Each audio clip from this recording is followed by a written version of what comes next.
मैं अपना कान पकड़ के मैं माफ़ी उसके सामने, मेरे सामने वो लड़की बैठी थी, मैं उसके सामने माफ़ी कान पकड़ के मांगा कि मैं तेरे लिए मैं जिम्मेदार लेता हूँ, मैं जिम्मा तेरा लेता हूँ। अगर तुझे खाने पीने पहनने ओढ़ने का अगर किसी भी चीज़ का कमी होगा, मेरे बीमारी को उनके माँ बाप बोलते हैं बीमार रहता बीमार, मगर उनकी बेटी जब से शादी हुई उसका हम लोगों ने अपेंडिक्स का ऑपरेशन कराया। अपेंडिक्स का ऑपरेशन होने के बाद कुछ ही दिनों के बाद उसका पूरा एक अलग पूरा एक शरीर का पूरा एक तरफ का पूरा दर्द, अभी तक उसकी दवा चल रही, लुधियाना में दवा चली, फिर उसके बाद आजमगढ़ से दवा हुई, मैं बिलवाई से दवा किया, सागन से दवा का, जहाँ जहाँ लोगों ने बताया मुझे वहाँ वहाँ से मैं उसका दवाई। तो आप ही लोग फैसला कीजिए कि मेरी बीमारी नहीं है, मेरा दुख दर्द दुख नहीं है और उसका दुख है। अभी मैं यही सवाल उनके माता पिता से करूं कि मुझे तो बोलते हो बीमार रहते हो, अभी मैं उनसे बोलूं कि तुम्हारी भी बेटी बीमार है, तो इनकी बेटी बीमार रहती थी, मेरी माँ बूढ़ी हो चुकी है मगर खाना बना के उसको खाट पे ले जाके देती थी, उसका कपड़ा तक मैं अपनी बीवी का धोया हूँ। अब बताइए इसके सर में इससे ज़्यादा शर्मिंदगी क्या होगी। बीवी मेरी है, मैं अपने बीवी को चाहे चटनी रोटी खिला के रखूं, परिवार तो मेरा है ना, आप लोग ने मुझे सौंप दिया है, अब तो वो मेरे घर की हो गई ना।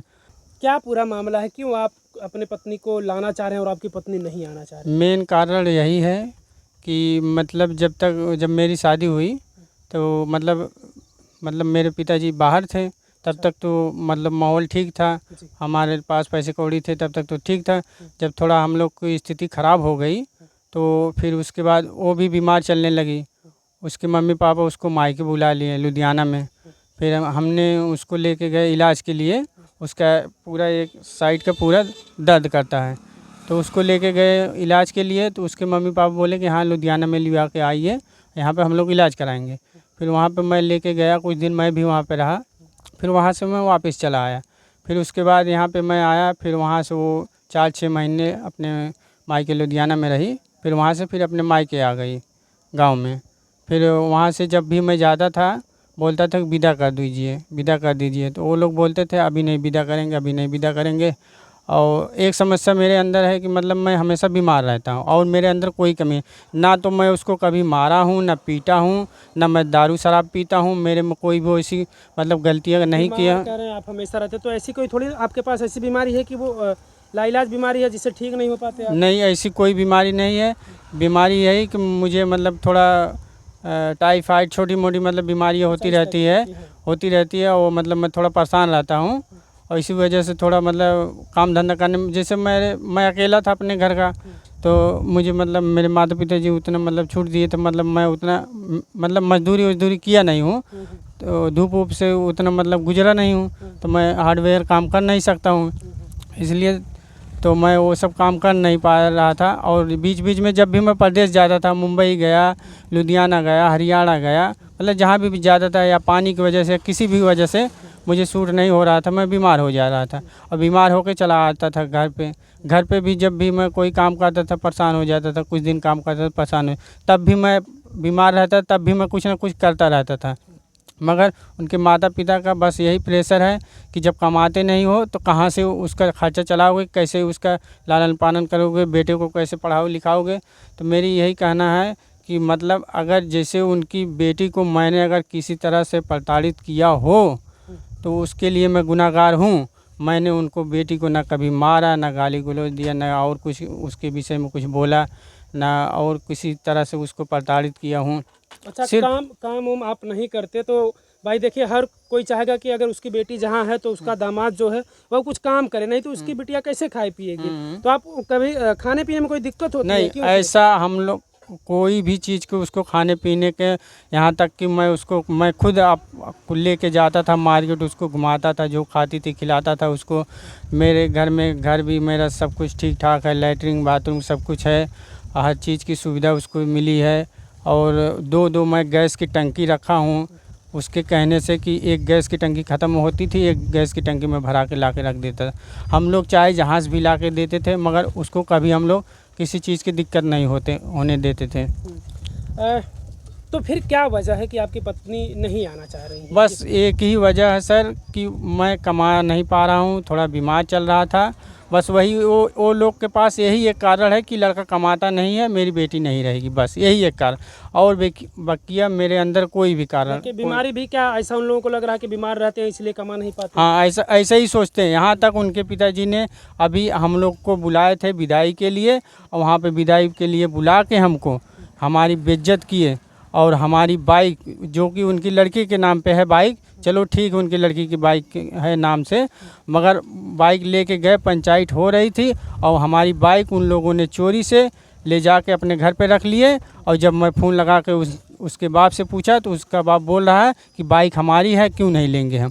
और हमारा पूरा उनकी लड़की हमारे घर से, उनके भाई का, लड़की के भाई का शादी था, और वो लड़की हमारे घर से पूरा जेवरात हमारा लेके चली गई है, जेवरात भी नहीं दे रहे हैं। और प्लस हमारा बाइक भी वहाँ पे जब गए हमें बुलाया गया तो हमारी बाइक भी छीन ली गई और हमें मारने की धमकी तक भी दे दी गई। आप कह रहे हैं आपको बेइज्जत किया गया कि समाज में किस तरीके की बेइज्जती, मतलब? सर मुझे यहाँ तक का मैं अपना कान पकड़ के मैं माफ़ी उसके सामने, मेरे सामने वो लड़की बैठी थी, मैं उसके सामने माफ़ी कान पकड़ के मांगा कि मैं तेरे लिए मैं जिम्मेदार लेता हूँ, मैं जिम्मा तेरा लेता हूँ। अगर तुझे खाने पीने, पहनने ओढ़ने का अगर किसी भी चीज़ का कमी होगा तो अपने माँ बाप से बोलना, तब तेरे माँ बाप मेरे ऊपर एक्शन लेंगे। अच्छा, उस समय जब आपके साथ ऐसा कुछ किया गया कितने लोग मौजूद थे या कौन कौन लोग थे? वहाँ पे मेरे गांव के भी प्रधान गए थे, वहाँ के भी प्रधान थे, और कब मेरे नात रिश्तेदार कुछ लोग थे, उनके भी गांव के घर के थे, कुछ यादव लोग थे। मतलब उधर से ज़्यादा लोग थे, या इधर से तो भाई हम लोग दूसरे गांव में गए थे, हम लोग तो ज़्यादा संख्या में थे नहीं। वहाँ के उनका पूरा गांव था, पूरा संख्या बनाए थे। मुझे मारने पीटने की धमकी देने लगे कि तुम्हें मैं दहेज प्रथा में फंसा दूंगा, ये कर दूंगा, वो कर दूंगा।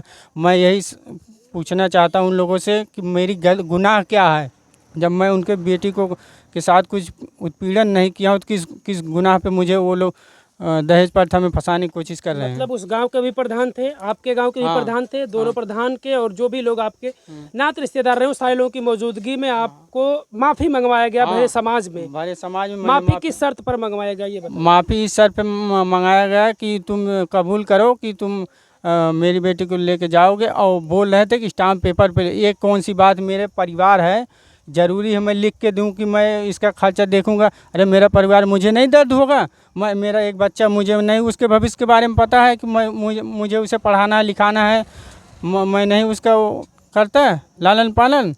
मगर वो लोग जिद पे अड़े थे कि कागज़ पे लिखित दो। ये कौन सी बात है? परिवार में ये सब नहीं होता कि लिखित दो कि तुम। अब बोल रहे थे कि लड़के के नाम से 1000 रुपया देना पड़ेगा, बीबी के नाम पे 2000 5000 देना। ये कौन सी बात हुई? अरे बीबी मेरी है, मैं अपने बीबी को चाहे चटनी रोटी खिला के रखूँ, परिवार तो मेरा है ना। आप लोग ने मुझे सौंप दिया है, अब तो वो मेरे घर की हो गई ना, तो जो मुझसे बनेगा मैं उसके करूँगा उसके ऊपर। अगर मेरी कैपेसिटी कम है तो मैं उसको कम खिलाऊँगा, कम पिलाऊंगा भाई। और मेरा कोई बड़ा परिवार भी नहीं है, मेरे एक पिता हैं, मेरी मम्मी है, मैं अकेला हूँ। मेरा ना कोई भाई है, मेरी सिस्टर अपने अपने घर पे हैं, उसको कोई भी चीज़ का टेंशन नहीं कि कोई उसको सता रहा है या और कोई। मतलब हमारे भाई वही होते, फैमिली होती तो उसमें होता कि हाँ कि खाने बनाने में और किसी चीज़ में दिक्कत हो रहा है। वो यहाँ तक कि मैं उसके शादी होने के बाद भी मैं अपना तक कपड़ा मैं खुद धोता था। मेरे पिताजी इतने बूढ़े हो चुके हैं, वो खुद अपना कपड़ा धुल लेते थे, मेरी मम्मी खुद अपना कपड़ा धुल ले। ये बीमार हुई, मेरे बीमारी को उनके माँ बाप बोलते हैं बीमार रहता बीमार, मगर उनकी बेटी जब से शादी हुई उसका हम लोगों ने अपेंडिक्स का ऑपरेशन कराया। अपेंडिक्स का ऑपरेशन होने के बाद कुछ ही दिनों के बाद उसका पूरा एक अलग, पूरा एक शरीर का पूरा एक तरफ का पूरा दर्द, अभी तक उसकी दवा चल रही। लुधियाना में दवा चली, फिर उसके बाद आजमगढ़ से दवा हुई, मैं बेलमाई से दवा किया, सागंज से दवा कहा, जहाँ जहाँ लोगों ने बताया मुझे वहाँ से मैं उसका दवाई। तो आप ही लोग फैसला कीजिए कि मेरी बीमारी नहीं है, मेरा